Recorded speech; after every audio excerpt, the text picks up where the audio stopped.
جنگ احد کی عظیم داستان۔ جنگ احد میں مسلمانوں کے کیا حالات رہے اور نبی صلی اللہ علیہ وآلہ وسلم کتنے زخمی ہوئے اور کس طرح زخمی ہوئے۔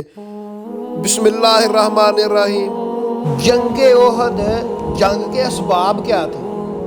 جب جنگ بدر کے لیے محض عمر بن حزمی کے قتل کا بہانہ بنایا گیا، لیکن میدان میں بڑے بڑے سردار مثلاً ابو جہل، ولید، عتبہ، شیبہ وغیرہ مارے گئے۔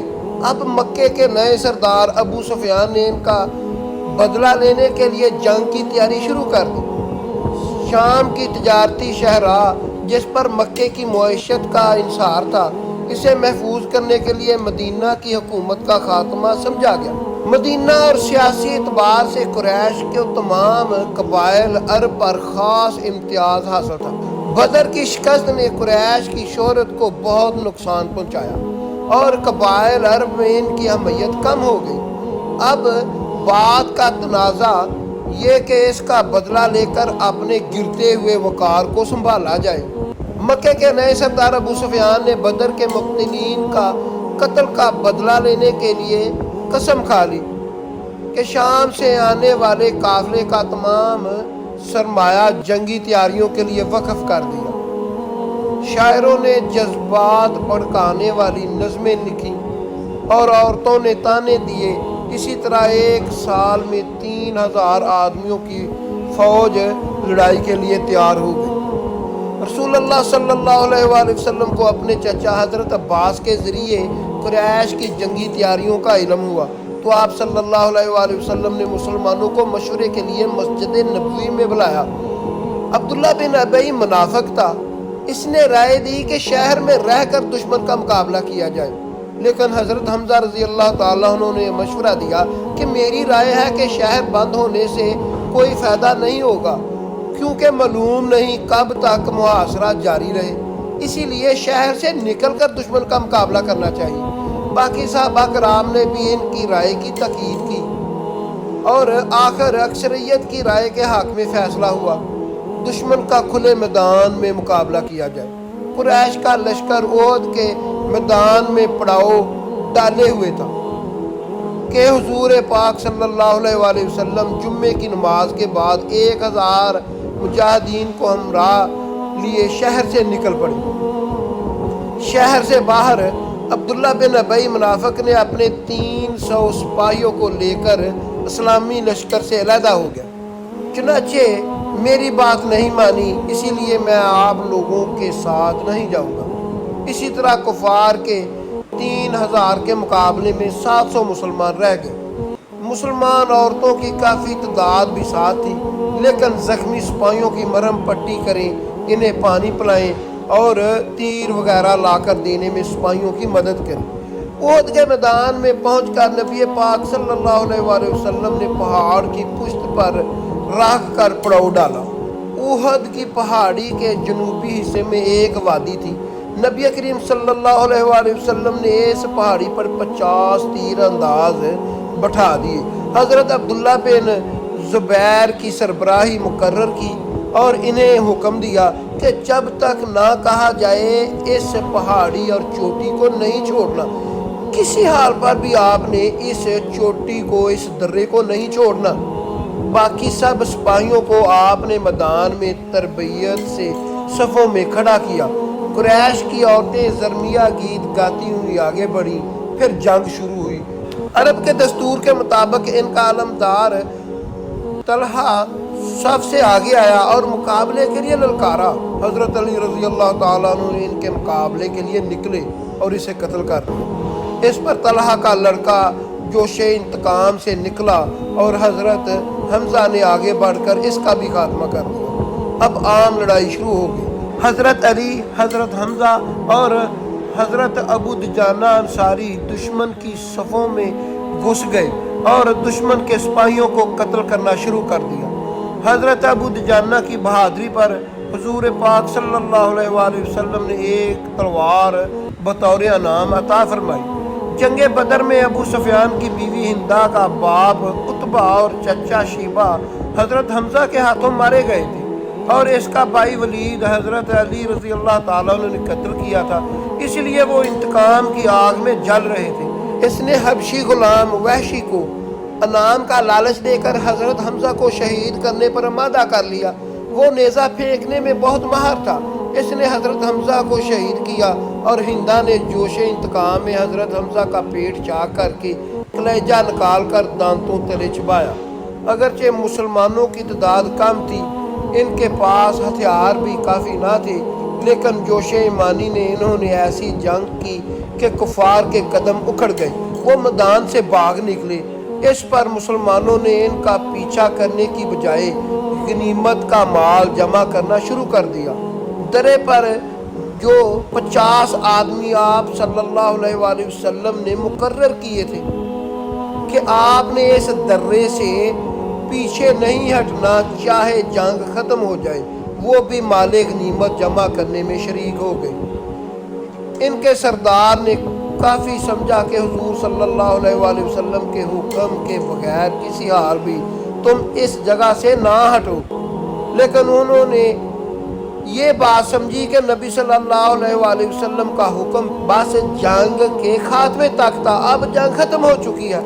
تو حضرت خالد بن ولید جو اب تک مسلمان نہیں ہوئے تھے، انہوں نے دوڑتے ہوئے اس درے کو خالی دیکھا تو اوپر سے پلٹ کر مسلمانوں پر حملہ کر دیا۔ اب پیچھے سے بھی مسلمانوں پر حملہ ہو گیا اور سامنے سے بھی دشمن دوڑتا ہوا پلٹ آیا، اور مسلمان دونوں طرف سے دشمن کے درمیان پھنس گئے، جس کی وجہ سے مسلمانوں کی ایک بہت بڑی جماعت شہید ہو گئی، اور مسلمانوں کی دوسری جماعت نے نبی کریم صلی اللہ علیہ وآلہ وسلم کو حفاظتی طور پر گھیر لیا۔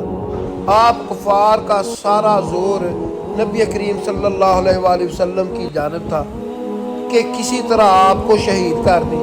اس پر صحابہ کرام کی ایک بہادر جماعت نے آپ صلی اللہ علیہ وآلہ وسلم کو گھیرے میں لے لیا۔ اسی اثناء میں حضرت مصعب بن عمیر شہید ہو گئے، کیونکہ ان کی شکل صورت نبی کریم صلی اللہ علیہ وآلہ وسلم سے کافی ملتی جلتی تھی، اسی لیے کفار نے شور مچا دیا کہ نعوذ باللہ نبی کریم صلی اللہ علیہ وآلہ وسلم شہید ہو گئے۔ اس پر مسلمانوں نے شدید جنگ شروع کر دی کہ نبی کریم صلی اللہ علیہ وآلہ وسلم کے بعد زندہ رہنے کا کیا فائدہ ہے۔ اسی دوران ایک صحابی کی نظر آپ پر پڑی، انہوں نے دوسروں کو آگاہ کیا کہ نبی کریم صلی اللہ علیہ وآلہ وسلم ہم میں موجود ہیں۔ اس پر کچھ اور لوگ آپ صلی اللہ علیہ وآلہ وسلم کے گرد جمع ہوئے اور کفار ہر طرف سے آپ پر حملہ کر رہے تھے، لیکن جان سار صحابہ ہر وار کو اپنے اوپر برداشت کر رہے تھے۔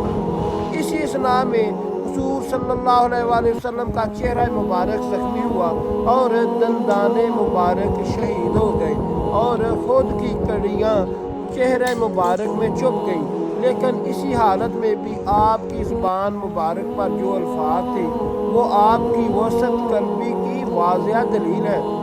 اے خدا، میری قوم کے اصولوں کو معاف فرما دے، وہ نادان ہے، وہ نہیں جانتے کہ وہ کیا کر رہے ہیں۔ چاند سار صحابہ نے آپ کو لے کر پہاڑی کی چوٹی پر چڑھ گئے۔ کفار نے پیچھا کرنا چاہا، لیکن صحابہ نے واپسی پتھر ان پر برسا کر حملہ پسپا کر دیا۔ اس پر ابو سفیان نے ایک پہاڑی پر چڑھ کر دیوتا کے نعرے لگانا شروع کر دیے۔ جواب میں مسلمان بھی اللہ اکبر کے نعرے لگانا شروع ہو گئے۔ جنگ احد میں مسلمان خواتین نے، جن میں ام سلیت، ام سلیم، ام عائشہ صدیقہ رضی اللہ تعالیٰ عنہ شامل تھی، زخمیوں کو پانی پلانے کی خدمات سر انجام دیتی تھی۔ چنانچہ نبی کریم صلی اللہ علیہ وآلہ وسلم زخمی ہو گئے تھے، اس لیے آپ کی صاحبزادی حضرت فاطمہ زہرا رضی اللہ تعالیٰ عنہ میدان میں پہنچ گئی، تو آپ نے زخموں کو دھو کر ان پر چٹائی کا ٹکڑا باندھ کر رکھا، اس پر پٹی باندھی جس سے خون بہنا بند ہو گیا۔ ایک انصاری خاتون ہے، وہ نبی کریم صلی اللہ علیہ وآلہ وسلم کا حال پوچھتے ہوئے جا رہی تھی۔ راستے میں پتہ چلا ہے کہ اس کا باپ بھی شہید ہو چکا ہے، پھر اس کو پتہ چلا ہے اس کا بھائی بھی شہید ہو چکا ہے، پھر اس کو پتہ چلا ہے اس کا شوہر بھی شہید ہو چکا ہے۔ وہ پھر بھی نبی کریم صلی اللہ علیہ وسلم کی خیریت دریافت کرتی رہی ہے۔ نبی کریم صلی اللہ علیہ وسلم کو سلامت دیکھا ہے، پھر اس نے سکون کیا۔ اس جنگ میں مسلمانوں کے 70 آدمی شہید ہو چکے تھے، اور حضور کریم صلی اللہ علیہ وسلم کے پیاری چچا حضرت حمزہ رضی اللہ تعالیٰ عنہ بھی شہید ہوئے، اور کفار کے 22 آدمی مارے گئے۔ فتح مکہ کے بعد ابو سفیان اور اس کی بیوی ہندہ نے اسلام قبول کر لیا تھا، تو پھر بھی نبی کریم صلی اللہ علیہ وسلم نے ہندہ سے کہا تھا کہ تم نے میرے سامنے نہیں آنا، جب تم کو میں دیکھتا ہوں تو مجھے میرے اپنے چچا حضرت حمزہ رضی اللہ تعالیٰ عنہ کی یاد آ جاتی ہے۔ مسلم شریف کی حدیث حضرت انس رضی اللہ تعالیٰ عنہ روایت کرتی ہیں کہ احد کی لڑائی کے دن نبی کریم صلی اللہ علیہ وسلم کے 4 دانتوں میں سے ایک دانت مبارک شہید ہوا تھا، جن کو ربیہ کہتے ہیں، اور آپ صلی اللہ علیہ وسلم کا سر مبارک بھی زخمی ہوا تھا۔